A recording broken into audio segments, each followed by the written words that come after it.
நம்ம டெய்லி சமையலுக்கு பயன்படுத்துகிற தக்காளியுடைய அடர்ந்த சிவப்பு நிறத்துக்கு காரணம் வேதியியல் அப்படின்னு சொன்னால் உங்களால் நம்ப முடியுமா? ஆனால் அதுதாங்க உண்மை.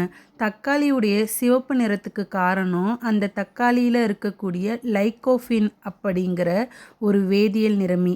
இந்த நிறமி தான் தக்காளியை நமக்கு அடர்ந்த சிவப்பு நிறத்தில் காண்பிக்கிறதுக்கு பயன்படுது. அந்த தக்காளியுடைய நிறத்துக்கு காரணமான லைக்கோஃபின் ஸ்ட்ரக்சரை இந்த வீடியோவில் அட்டாச் பண்ணியிருக்கேன், பார்த்துக்கோங்க. இந்த லைக்கோஃபின் ஒரு கெரோட்டினாய்டு வகையை சேர்ந்த ஒரு காம்பவுண்ட் அப்படின்னு சொல்லலாம். அது மட்டும் இல்லாமல் இந்த லைக்கோஃபினில் 40 கார்பன் அணுக்களும் 56 ஹைட்ரஜன் அணுக்களையும் கொண்ட ஒரு ஹைட்ரோ கார்பன் மூலக்கூறு.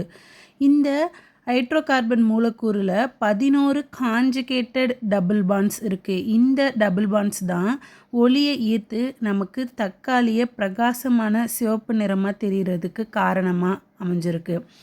பொதுவாகவே தக்காளி காயாக இருக்கும்போது பச்சை நிறத்தில் தான் இருக்கும். அந்த பச்சை நிறத்துக்கு காரணம் குளோரோஃபில் அப்படிங்கிற நிறமி. இது காயாக இருக்கும்போது அதிக அளவில் இருக்கும், அதனால் தக்காளி நமக்கு பச்சை கலரில் தெரியுது. அதுவே காய் பழுக்க ஆரம்பிக்கும்போது குளோரோஃபில் கொஞ்சம் கொஞ்சமாக அழிஞ்சு அதுக்கு பதிலாக லைக்கோஃபின் அப்படிங்கிற இந்த வேதியியல் நிறமி அதிக அளவில் உருவாக தொடங்குது. இதனால தான் நமக்கு தக்காளி பழுத்ததுக்கு அப்புறமா சிவப்பு நிறத்தில் காட்சி அளிக்கிறதுக்கு மிக முக்கிய காரணம். இந்த வீடியோவில் தக்காளி ஏன் சிவப்பு நிறத்தில் இருக்குது, அதுக்கு பின்னாடி என்ன வேதியியல் காரணம் இருக்குது அப்படிங்கிறத உங்களுக்கு சொல்லியிருக்கேன்.